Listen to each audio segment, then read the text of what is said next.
I'll be your tool for today. I'm Zach, and I'm the tool as usual. God, do we know? So what are we going to be doing today, Zach? Well, today we are going to be setting up a wheel tubeless and refilling sealant if you're already tubeless. Tubeless is the way to go. If you're not tubeless, like... Come on. Tubeless! Come on! Tubeless! Zach! It happened again. Again? Happened to the flag. Do you have any more tubes? Let me check. What about the other pocket? Oh, all out. We better convert to tubeless. If you find yourself getting flats often, it may be worth looking into converting to tubeless. If you want to do that, I advise making sure that your tire is tubeless compatible and your rim is tubeless compatible. If one of those things aren't, you may have to look into getting some replacement parts to do this. If they are both compatible, you can definitely go ahead and do that. Zach, what are some of the benefits of going tubeless versus using a tube? So going tubeless is definitely a good idea for most people. For one thing, it's going to let you run much lower tire pressures, which is in turn going to give you a lot more traction when you're riding on trails, whether it's uphill or downhill. It's a positive in both ways. One of the other things it does is it also gives you an increase in puncture protection. It's not puncture proof, but it is an increase in puncture resistant because that sealant will help to basically seal off the thorns that can puncture through the tire that would normally puncture a tube, but the sealant will go ahead and basically seal those things. So it'll increase the longevity of my tire use and my ability to ride. Exactly, yeah. Awesome. So what are we gonna need for all of our, adventures today in the world of tubeless? The adventures of tubeless, we are going to need tire levers of choice. Okay. Valve stems of your preferred choice and color. There's a lot of brands that make these. WTB, Stands, Industry 9, just to name a few. That'll all be in the description. A valve core remover can help. Razor blade or a pair of scissors. Your choice of rim tape, whether it's Stands, WTB, Muck Off, PDs, they all make great tape. One thing to note for that is you do want to make sure you're using the right width tape for your rim.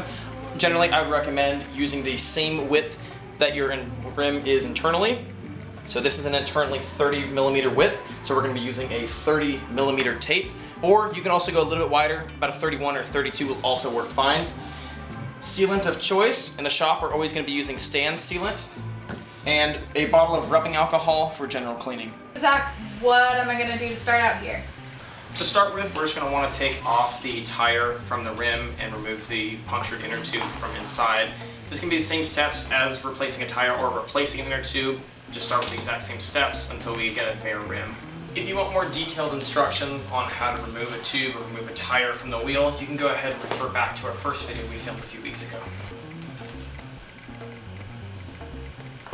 One thing for note, certain wheels from certain companies can come pre-tubeless taped, but may not be set up tubeless. This one we're working on here already has tubeless tape installed on it, so we're just going to go ahead and peel this off.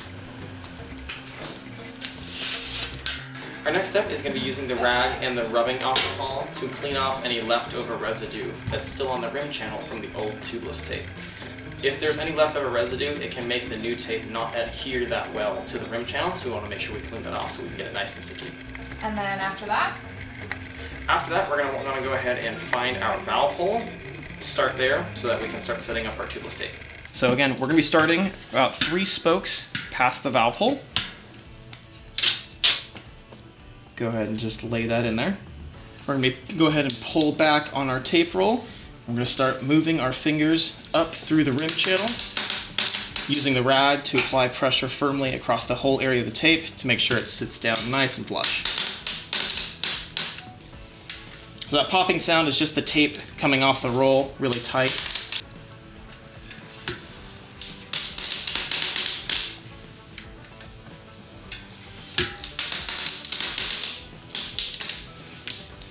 As you start doing more and more of these tape jobs, you'll end up starting able to get faster and faster. The first try or two might take a little while.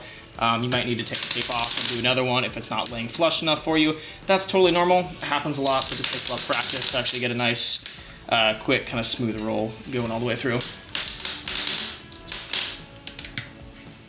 All right, starting near the edge here. I'm gonna go ahead and finish up. And just same as we went 3 spokes past at the start of the valve, we're gonna go about 3 spokes past on the other side as well. so we can have about 6 spokes of total overlap. I like doing that. Some people will do 4. I know some people that do 8. 6 is kind of a happy medium where you're still getting good coverage across the whole thing, but not being too excessive about it. And go ahead, switch to our scissors that are behind us. Go ahead, cut the tape. It's okay to let it hang loose there for a second. We'll go ahead and back and grab it with our thumb and get the last finishing application in. Awesome. Go ahead and finish it off with the rag. Get a nice even pressure across the whole thing. Occasional bubble here and there is not going to stop anything. No tape's going to ever be perfect unless it's laid by a machine. But no, this looks really good. Alright, so I need to... The next step is going to be using the razor blade or a pair of scissors or something sharp to poke a small hole at the valve Poke the hole. Don't know if it's the right size. After that, we can take our valve and push it through to create the rest of the hole. This allows the tape to still be just about the right shape to really seal against the valve, and then we can use the lock ring on the other side to really tighten it down. Push it in. See in the end of the line. Oh, we did it. Ta-da! Awesome. So, I put the rim in the tire. Yeah, we're going to want to drop the rim into the tire on one side to start with, and basically just get one side on there. And just start pulling it over. Yeah, exactly. Just start pulling the bead over so it's all the way installed on one side. So I'll hold the bead over quick. Thank you. You mean it's not on a wheelie? Ew, it's so nasty in there. There we go. That sound means we're on that side. More? Less? No, that's good there. So if we want to pick it up right here, so that that opening is at the bottom. If the tire starts to come off a little bit, don't worry about it. That's not a big deal. Okay. So how much do I need to pour in here? We're gonna want about 4 spokes width of a puddle. About right there. Looks good. Okay. Now that we have our sealant in the tire, we can go ahead and start putting the rest of the tire back onto the rim.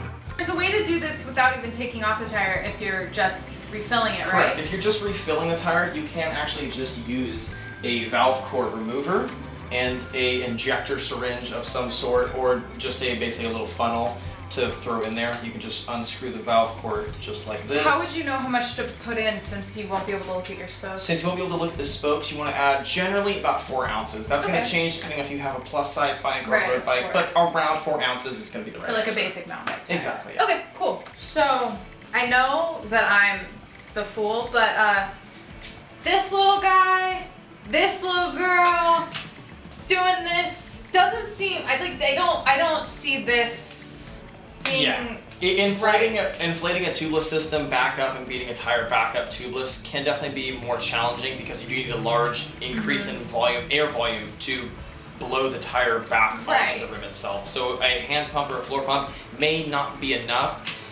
I definitely recommend trying it because it may very well just work. If you're having trouble, and the air compressor is definitely going to get you the rest of the way.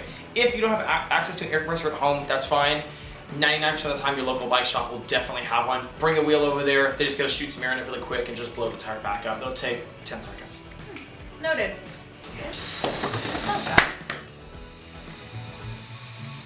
So now that it's, all in there, we need to get it around the rim? Right, we want the sealant to cover the entirety of the inside of the rim, basically get everywhere to really create a good seal. Right.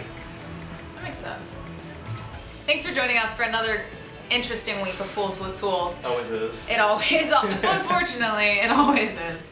But keeps it interesting. Although, if you want maybe something a little less, us, there is going to be written instructions and a list of all the items that we used, along with links that connect to where you can get them on our website and stuff, all in the description below and on thepathbikeshop.com. So just look it up there if you stuck with us this long, though. That's awesome. Kudos. But I guess we'll catch you next time. But for this week, I was Tori, and I was your fool. I'm Zach, and I'm the tool. Until next time. See you later. Skadiddle.